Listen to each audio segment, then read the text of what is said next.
एक चर्च में एक बहन थी जो बहुत अच्छा प्रार्थना करती, हर रोज चर्च आती, प्रार्थना करती, रो रो कर प्रार्थना करती, आंसू बहाती, प्रभु से गिड़गिड़ा कर मांगती, अच्छा गवाही भी देती और हर चीज उसका अच्छा था चर्च में। कहां पर? चर्च में। लेकिन जहां वो घर जाती, अपने पत्नी को देखती तो गुस्सा, अपने पति को देखती तो गुस्सा करती, अपने पति को देखती तो चिड़चिड़ाती, अपने पति को देखती तो उसे भला बुरा कहती, उसे खाने के लिए नहीं पूछती, है ना। चर्च से आती और चुपचाप सो जाती, है ना। लेकिन जब वो चर्च में आती तो अच्छा प्रार्थना करती, लेकिन घर जाती तो सो जाती। अब जब वो बाहर जाती तो दूसरों को हमेशा वो कोसती, भला बुरा कहती, जलन करती, किसी के सक्सेस को देखकर जलन करती, किसी को बढ़ते हुए देखकर जलन करती। तो एक दिन पास्टर को उसके बारे में पता चला, पास्टर को उसके बारे में, उसके पति ने आकर कहा, पास्टर जी, मेरे पत्नी को आपने क्या बना दिया, मेरी पत्नी को आपने क्या? तो पास्टर ने कहा, भैया पत्नी तो आपकी है तो मैं उसे कैसे बना सकता हूं, है ना। वो तो केवल संडे को आती है। नहीं नहीं नहीं नहीं, वो यहां से जब भी वचन सुनकर जाती है, मुझे खाना नहीं देती है, मुझे पानी नहीं देती है, मुझसे प्रेम नहीं करती है, मुझे भला बुरा कहती है और सो जाती है। तो क्या चर्च में आप यही सिखाते हैं चर्च में? तो मुझे बहुत समझ लो, मैं पास्टर हूं, अब मैं उसकी जगह रहूंगा तो मुझे बुरा लगेगा, लगेगा नहीं लगेगा कि अरे अच्छी विश्वासी है, प्रार्थना चर्च में बहुत अच्छा करती है, लेकिन यहां से जाती है तो क्या करती है? अपना जिम्मेदारी को पूरा, क्योंकि इसकी जिम्मेदारी घर में भी है। एक महिला की जिम्मेदारी चर्च में भी है, उससे ज्यादा बढ़कर घर में भी है ना। एक महिला को अपनी जिम्मेदारी को पूरा निभाना चाहिए। घर में खाना भी बनाना है, पति को भी देना है, बच्चों को भी देखना है। वो हमारी बाइबल से ही हमको क्या है, जिम्मेदारी मिला हुआ, ठीक है। तो वो जिम्मेदारी से भागती और हमेशा चर्च में प्रचार सुनती, लेकिन उसका मन इतना कठोर हो गया था कि वो अपने जीवन को कभी भी बदल नहीं पाई। एक समय ऐसा आया जब उसके जीवन में उसका जो पति था, जिसको वो कभी खाना नहीं पूछती, कभी भी पानी नहीं, कभी भी उसका ख्याल नहीं रखती, एक दिन ऐसा समय आया वो पति उसके जीवन से चला गया, मतलब उसका डेथ हो गया।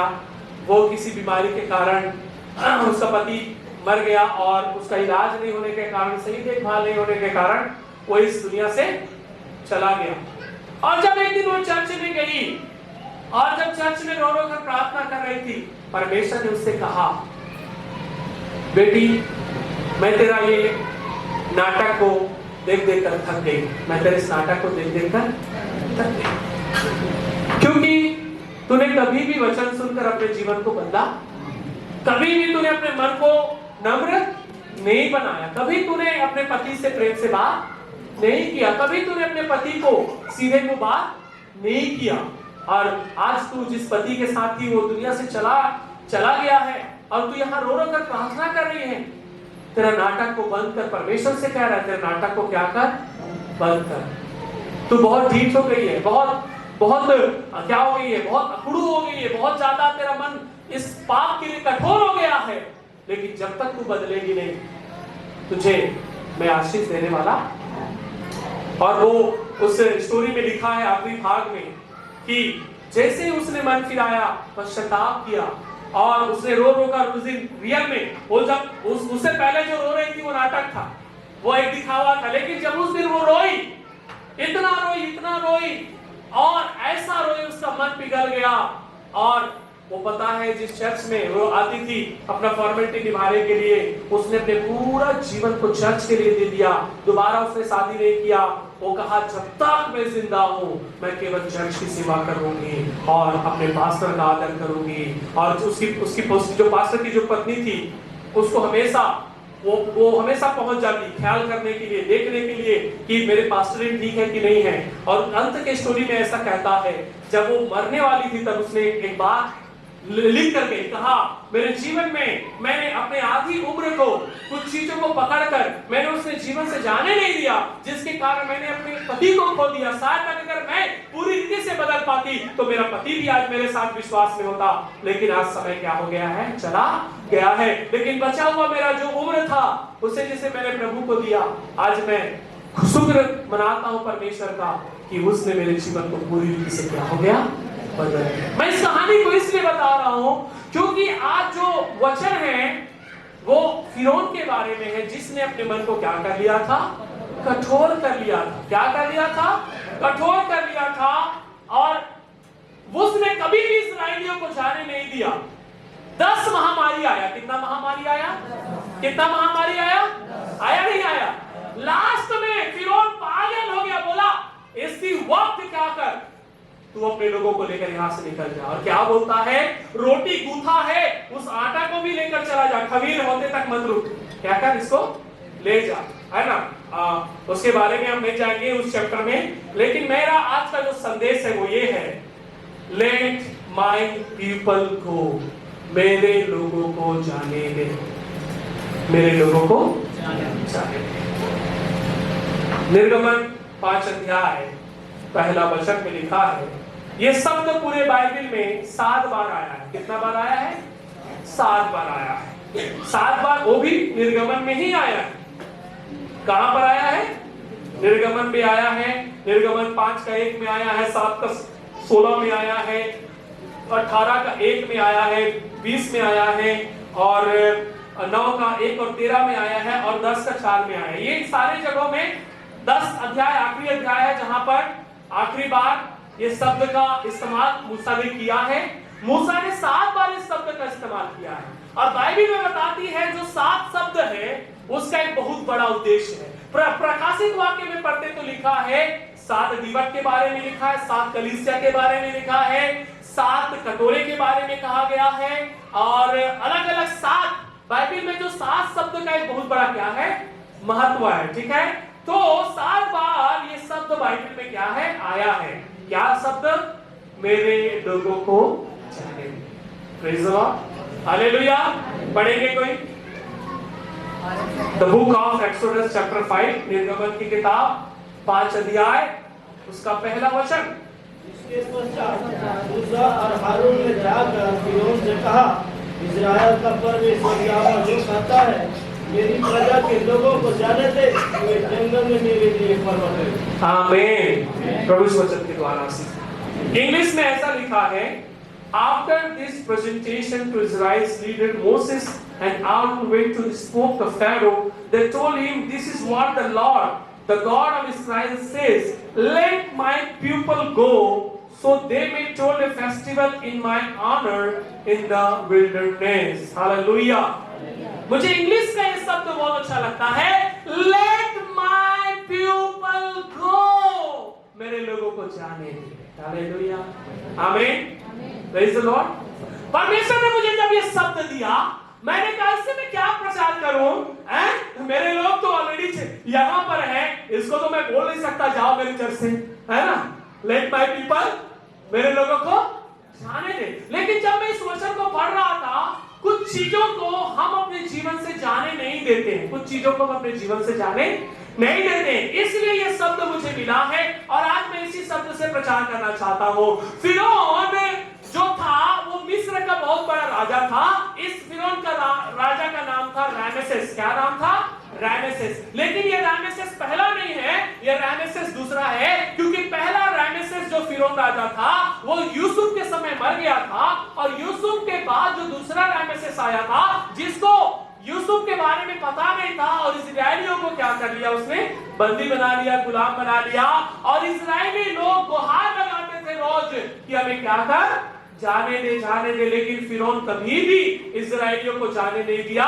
लगभग 450 साल से कम 430 साल की गुलामी में मिस्र में इस्राएली लोग वहां पर फंसे हुए थे। अब्राहम के समय में जब ये लोग कनान देश को निकले थे, लेकिन उस देश में पहुंच नहीं पाए थे, लेकिन जो देश था मिद्यान, वहां पर आसपास में अब्राहम लोगों ने अपना डेरा बनाया और वहां से इन लोग जो है अलग अलग अब्राहम, इसहाक और याकूब के समय में जब अकाल आया तब ये लोग क्या गए, मिस्र में गए मेरे प्रियो। और लिखा है बाइबल जब वो मिस्र में गए वहां पर यूसुफ पहले से प्रधानमंत्री बनकर क्या था, बैठा हुआ था। और यहाँ पर इजरायली लोग वो भूखे प्यासे थे और परमेश्वर ने इजरायलियों को कहा कि तू कहां पर जाना है, हेलो कहां पर जाना है, मिस्र में। मैं सोच रहा था प्रभु देखो, प्रभु उनको मिस्र में भेजा है और वहां पर जाकर वो गुलाम बन गए हैं। ये कैसी बात है परमेश्वर, है वहां पर तो उसको गुलाम बनाने के लिए भेजा है कि वहां पर आशीषित होने के लिए भेजा है। मैं अपने मन से सवाल पूछ रहा था क्योंकि इजरायली लोग वहां पर जाकर क्या हो गए, गुलाम बन गए। लेकिन परमेश्वर किस लिए भेजा था उनको, ताकि उनकी जो भुखमरी है, जो अकाल वहां पर आया था, उससे उनको नजात पाने के लिए, उनसे छुटकारा पाने के लिए परमेश्वर ने क्या किया था उनको। लेकिन वो कहां पर चले गए हैं, गुलामी में चले गए। और वो 430 साल का गुलामी एक बहुत दर्द भरा गुलामी, क्योंकि आज के युग में कोई किसी का एक दिन भी गुलाम नहीं बनना चाहता। बनकर रहेगा क्या, नहीं रहेगा, क्योंकि आज सब हम क्या हो गए, आजाद हो गए। लेकिन आज भी हमारे मसीह जीवन में कुछ गुलामियां हमारे अंदर मनुष्यत्व में पैदा हुआ है जिसे अभी तक हमने जाने नहीं दिया है। उस गुलामी से आपको मुझको क्या करना पड़ेगा, आज बाहर निकलना पड़ेगा, है ना। चर्च में कई बार प्रचार करता है नफरत को मिटा दो, मिटा दो, मिटा दो, मिटा दो, मिटा दो, मिटा दो। 100 बार प्रचार करते हैं। अरे अपने मन में अगर कोई भी नफरत है, कोई भी चाह है, उसे क्या कर दो, छोड़ दो, छोड़ दो, छोड़ दो, छोड़ दो। लेकिन बहुत बार हम क्या करते हैं, इस नफरत को हम अपने जीवन में ऐसे बांध कर रख लेते हैं और उसे क्या नहीं करते हैं, जाने नहीं देते हैं। आज परमेश्वर आपसे कह रहा है let your heart which is very hard let it go। जो आपका हृदय कठोर हो गया, परमेश्वर आज कह रहा है इसे क्या कर दो, जाने दो। आज आपकी कड़वाहट को अपने अंदर से कहना है, खुदा मैं इतने दिनों से इस कड़वाहट को लेकर बैठा हूं, लेकिन मैं चाहता हूं आज ये कड़वाहट, let this bitterness go from my life। आज ये कड़वाहट मेरे जीवन से क्या हो, चली जाए। आमीन। Praise the Lord। बेशक आज कोई शरीर के गुलाम में आप नहीं होंगे, बेशक आज आप फिरौन की तरह आप किसी गुलाम में नहीं होंगे, लेकिन आज आपकी आत्मिक जीवन कहीं न कहीं किसी न किसी गुलामी में अभी भी क्या हो रही है, जी रही है। हो सकता है नफरत होगा, हो सकता है आपके जीवन का झूठ बोलना होगा, है ना। बहुत बार हम झूठ को अपना सहारा बना के रखते हैं, हम झूठ के ऊपर अपने जीवन को जीते हैं, हम बार बार झूठ बोलते हैं, मसीह जीवन में आने के बाद भी झूठ बोलते रहते हैं, हम झूठ को ही अपना सब कुछ बना लेते हैं। लेकिन अगर कोई झूठ बोलने वाला व्यक्ति यहाँ पर बैठा है, सुन लीजिए, आज परमेश्वर आपसे कहता है कि वचन सुनकर अपने हृदय को हम कठोर ना बनाएं। आज झूठ से कहें ये झूठ चली जाए मेरे जीवन से, let this lie go away. ये झूठ मेरे जीवन से क्या हो, हमें, क्योंकि जब हम झूठ बोलते हैं तो परमेश्वर हमारा झूठ को पसंद नहीं करता मेरे प्रियो, क्योंकि वो सच्चा परमेश्वर है। क्या परमेश्वर है, सच्चा परमेश्वर है। आमीन। प्रेज़ द लॉर्ड, हालेलुया, आमीन। मैं आज बहुत लंबा मैसेज नहीं दूंगा, छोटा सा मैसेज दे रहा हूं, लेकिन एक बहुत इंपॉर्टेंट मैसेज दे रहा हूं। Praise the Lord, hallelujah. बहुत बार हमारे जीवन में कड़वाहट हमारे जीवन में घर कर जाता है, हम उससे निकल नहीं पाते हैं, है ना।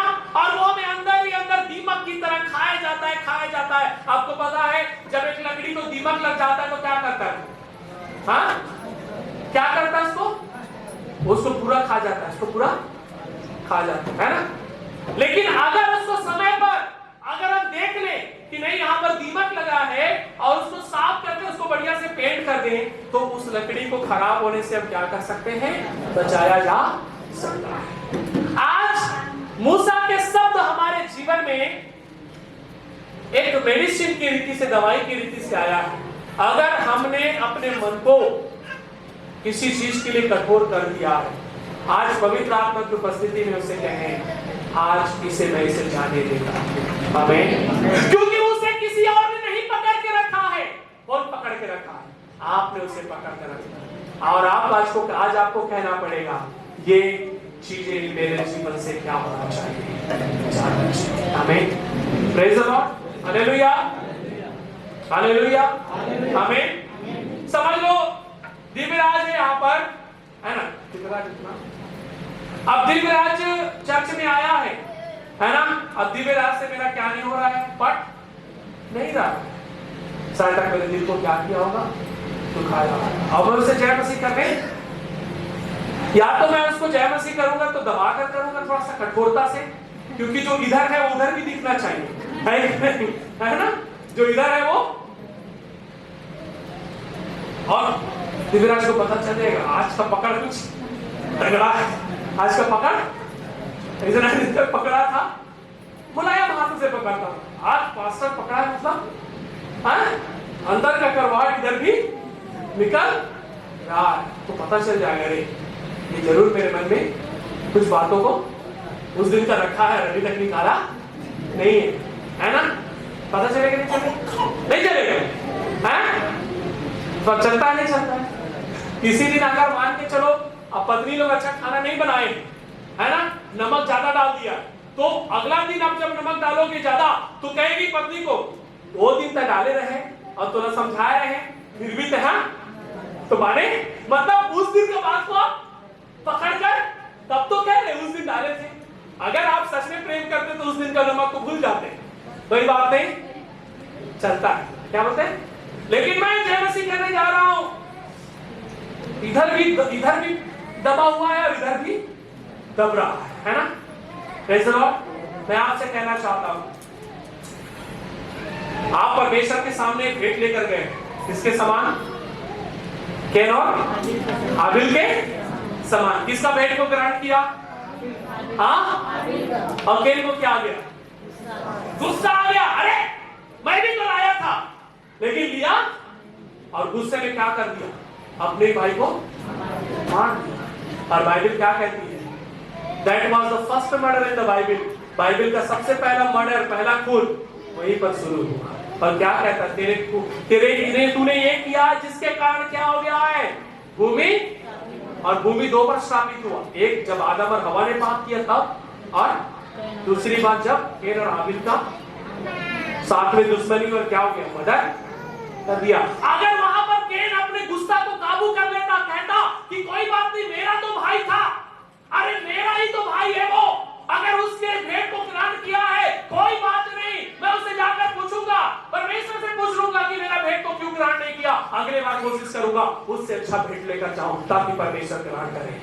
आमीन, प्रेज़ द लॉर्ड। चाहता तो वहां पर कैन बदल सकता था अपने आप को, चाहता तो वो कह सकता था परमेश्वर कोई बात नहीं, आज तूने मेरी भेंट को ग्रहण नहीं किया, कल मैं कोशिश करूंगा अच्छा भेंट लेकर आऊंगा जो भेंट तुझे पसंद है, दैट्स ऑल, प्रॉब्लम सॉल्व।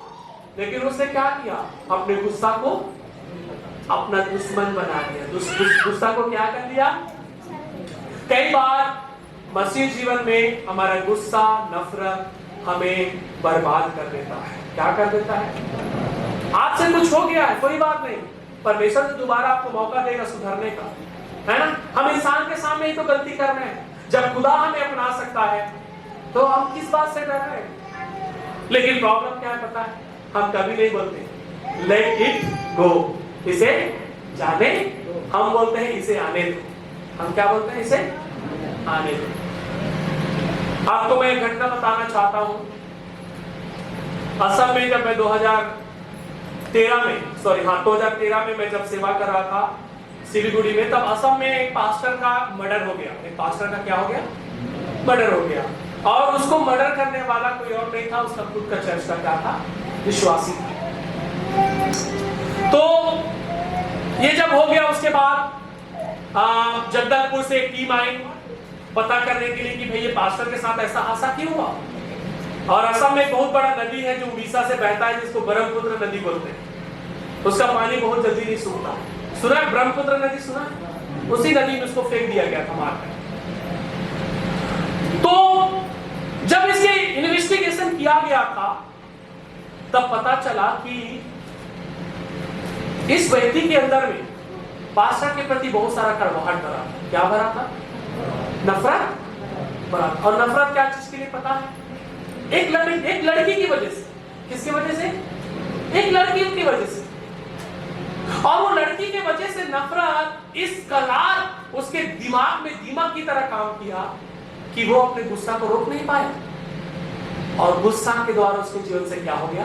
भाव हो गया, और उससे प्रभु का दास का खून कर दिया। उसका लाइफ खत्म हो गया, पास्टर का भी लाइफ खत्म हो गया, और उसका भी लाइफ खत्म हो गया। याद रखिए, कुछ चीजें हमारे जीवन में हमेशा हमें रुकावट बनकर रहेंगी, और उससे आपका आत्मिक जीवन खराब होगा, किसी का नहीं खराब होगा, है ना? आप प्रभु के सामने एक कल्प्रिट, एक दोषी, एक गुनहगार के रूप में हमेशा नजर आएंगे। क्या आप गुनहगार बनकर प्रभु के सामने जीवन जीना चाहते हैं? नहीं। आज कहें, यीशु, ये कड़वाहट, let this bitterness go from my heart. आज ये कड़वाहट मेरे जीवन से क्या चली जाए। आमीन। क्योंकि ये कड़वाहट कभी भी आपके और मेरे रिश्ते को अच्छा नहीं बना सकता, और आपके रिश्ते को भी अच्छा नहीं बना सकता, है ना? बना सकता है? कड़ू चीज खाते हैं। करेला खाया क्या आपको? नहीं खाया? कैसा लगता है करेला? हमारा देश भैया को पसंद नहीं करेला, है ना भैया? टेस्ट की कड़वा की वजह से, है ना? इसीलिए हमेशा मीठा बोलते हैं, क्योंकि मीठा मीठा चीज खाते हैं, है ना? मैं करेला बहुत खाता हूँ, इसलिए कड़वा चीज ज्यादा है ना? करेला मुझे बहुत पसंद है, आई लव करेला, है ना? मेरी पत्नी बोलती है करेला बनाओ, तो मैं बोलता हूँ मना नहीं करता, करेला बनाओ बोलता हूँ, है ना? ठीक है। अब जब कभी भी आप बुला मुझे तो करेला जरूर बनाइए, लेकिन प्यार से बनाइए, ठीक है? उसका कड़वाहट सह लूंगा, आपका कड़वाहट नहीं सह पाऊंगा, ठीक है? ओके। अब पास्टर आए करेला खाते, मैं थोड़ा सा ना पीस के ना नीम के पत्ता ले डाल देता, सर पता नहीं चले, है ना? अंदर का भी कड़वाहट मिक्स हो गया करेला के साथ, है ना? पता नहीं। नो, हम सब एक परिवार है। मैं से इस चीज को कहता हूं, सब क्या है? परिवार, है ना? ये चर्च हमारा एक परिवार है, क्योंकि जिस समाज से हम निकल कर आए हैं, अब वो हमारा साथ नहीं है। हमें ही एक दूसरे का क्या बनना है? साथ बनना है, एक दूसरे का हिम्मत बनना है, एक दूसरे का ताकत बनना है। हम किसी से नफरत कर क्या हासिल कर लेंगे, या हम अपने मन में कड़वाहट रखकर क्या हासिल करेंगे? मरते समय तक आपके अंदर ये चुभेगा। क्या करेगा? चुभेगा कि मैं उस व्यक्ति को माफ नहीं कर पाया, और आज जब मरने वाला तो क्या होगा? अफसोस होगा, है ना? क्या होगा? और देखो फिरौन, देखो इतना जिद्दी था, इतना ढीठ था कि छोड़ने के बावजूद भी उसका पीछा किया, और लास्ट में क्या हुआ? तो उसके सारे सैनिक मर गए, है ना? है कि नहीं? है? इसीलिए आपको फायदा कुछ भी होने वाला नहीं है ना? हम मिलकर रहे, प्रेम से रहे, परिवार है ना? हम परिवार, देखो फैमिली में पति पत्नी के बीच में लड़ाई झगड़े होते नहीं होते हैं? क्या क्या आप पत्नी को छोड़ देते हो, बोल देते जब हम दूसरा शादी कर लो बोलते हो, या पत्नी बोलती है तुम जाओ दूसरा पति बना लो, नहीं बोलते। क्यों? क्योंकि आप दूसरे का रिश्ता कैसा है, कितनों भी लड़ाई झगड़ा हो, क्या है? मजबूत है ना? आपके बच्चे अगर आपको कुछ भला बुरा बोलते तो क्या आप बच्चे को बोल देते हो ज्यादा तो नहीं पढ़ा हुआ लिखा हुआ है, तो कोई काम के? आप उससे प्रेम करते हो, क्योंकि वो क्या है? आपका परिवार है। आप उससे प्रेम करते हो, चाहकर भी आप अपने परिवार के लिए कभी नफरत कर रहे हैं। आपका बच्चा कितना भी बिगड़ा है, आप कभी उसको जहर देने का सोचोगे नहीं, है ना? बाइबल कहता है ना, जब तुम्हारा बच्चा रोटी मांगे तो तुम उसे पत्थर नहीं दोगे, सांप नहीं दोगे, जहर। तो आप सोचो, स्वर्गीय पिता कहता है कि मैं क्यों करके तुम्हारे लिए उत्तम चीजें नहीं दूंगा, है ना? तो आप सोचिए, हम एक दूसरे के परिवार हैं, है ना? आपका मेरे साथ एक रिश्ता है, शायद तक शारीरिक नहीं है, हम शायद तक एक ही माँ एक ही बाप के बच्चे नहीं हैं, लेकिन हम सबका बाप स्वर्गीय पिता है। आमीन। हमारा एक ही पिता है, उस सब के हम क्या है? बच्चे हैं। मेरे अंदर आपके अंदर उसी का क्या दौड़ रहा है? खून दौड़ रहा है। आमीन। Praise the Lord. हम कितने साल जिंदगी रहेंगे बताओ ना? कितने साल तक जिएंगे? 70 साल 80 साल। ये 70-80 साल अगर हम खुशी से नहीं जिए मसीह जीवन में, तो क्या मतलब है हमारा जीवन जीने का? बताइए, कोई जीवन है जीने में? फिर बाद में जब वापस आया होगा ना चैम्बर में, सब मरने के बाद तो सोचा होगा, हैं? मैं ही अगर सुधर जाता तो ऐसा ना नहीं आता, है ना? आज मैं इस संदेश को कह रहा हूं, जलन, क्रोध, अहंकार, घमंड, ईर्षा कभी भी किसी का भला नहीं किया है ना? किया है क्या? बाइबल बताइए, है? नहीं किया। आप देखो, ये गुलदस्ता दिख रहा है, हाँ, मंजू बनाई है ना? आप बनाए मंजू? आपको इसमें क्या अच्छा लग रहा है? हाँ, एकता अच्छा लग रहा है। आपको इसमें से कौन सा फूल अच्छा लग रहा है? हाँ? नहीं, आपको कौन सा कलर अच्छा लग रहा है? आपको कौन सा कलर अच्छा लग रहा है? कितने को लाल अच्छा लग रहा है? हाथ खड़ा करो। कितने को पिंक अच्छा लग रहा है? पिंक कलर, गुलाबी कलर कितने अच्छा लग रहा है? पीला किसको अच्छा लग रहा है? पीला किसी को पसंद नहीं। हरा किसको अच्छा लग रहा है? हाँ? हाँ? अरे कोई किसी ने हाथ नहीं उठा रहा है। अरे मैं पूछ रहा हूँ भाई, सब अच्छा है। इसमें से कोई सा कलर ऐसा होगा जो अच्छा नहीं लग रहा होगा? हाँ? सब अच्छा लग रहा है? मुझे एक कलर है जो इसमें पसंद नहीं आ रहा है। नहीं, मुझे बोल रहा हूँ, मुझे एक कलर है जो इसमें पसंद नहीं आ रहा है।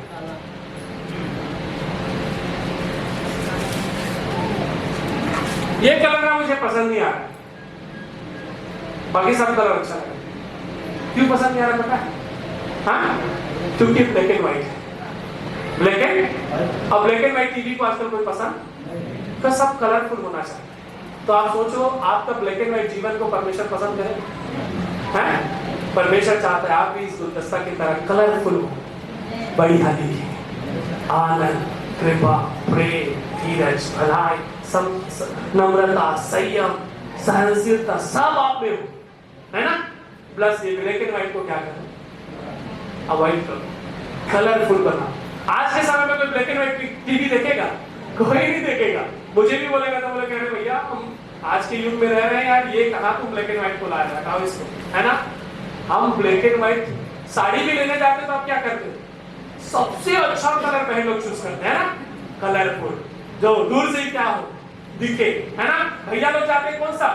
अच्छा, बढ़िया, क्योंकि भाई हर कोई अपनी पत्नी के सामने अच्छा दिखना चाहता है कि नहीं, है ना?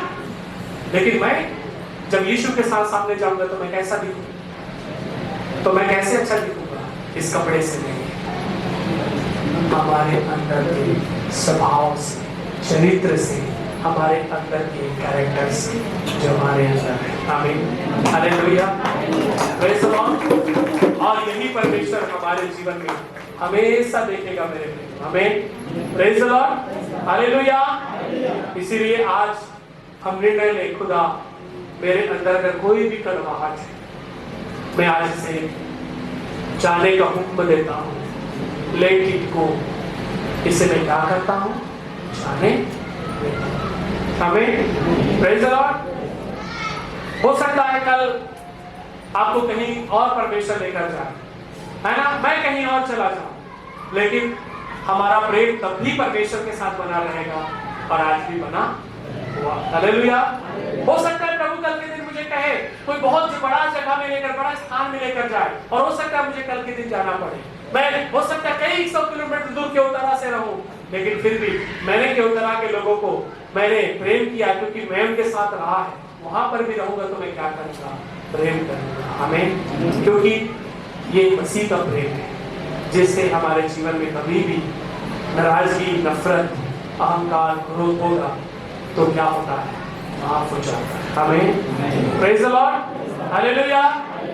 तो क्या आज हम भी कहेंगे विश्वास के साथ, जब हम प्रार्थना में जाएं, ये कड़वाहट, ये नफरत, ये जलन, ये ईर्ष्या मेरे जीवन से चली जाए। हमें इतना ही निकाल लेंगे ना, मैं सोचता हूँ हमारा जीवन बहुत अच्छा हो जाए। हमें, प्रेज़ द लॉर्ड, हालेलुया। और ये नहीं निकलेगा ना, तो फिरौन की तरह आप लास्ट में फिर बोलोगे हाय रे मेरी फूटी किस्मत। डायलॉग मारोगे हाय रे मेरी फूटी किस्मत जैसा कोई चीज नहीं होता, याद रखो, है ना। कई लोग किस्मत बोलते, मेरे किस्मत में ऐसा ही। अरे किस्मत को परमेश्वर ने हमारे जीवन से हटा दिया है, हम जो भी करेंगे अच्छा ही होगा। हमें जिस चीज पर हम हाथ रखेंगे वो अच्छा ही होगा, है ना। Praise the Lord, hallelujah.